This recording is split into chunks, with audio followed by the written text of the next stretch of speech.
Hello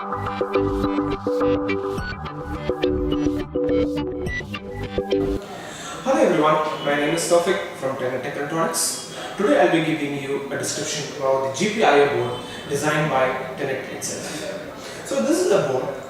Here you can see it has all the components, like we have 7-segment display, we have push button, we have the buzzers, we have LEDs, and we have the potentiometers, and we have the 7-segment displays and many components integrated in just a single GPIO. So with this board we can do many applications. So today I will be just taking a video and just telling you how to interface Matlab with these components. So we can control each and every component with the Matlab.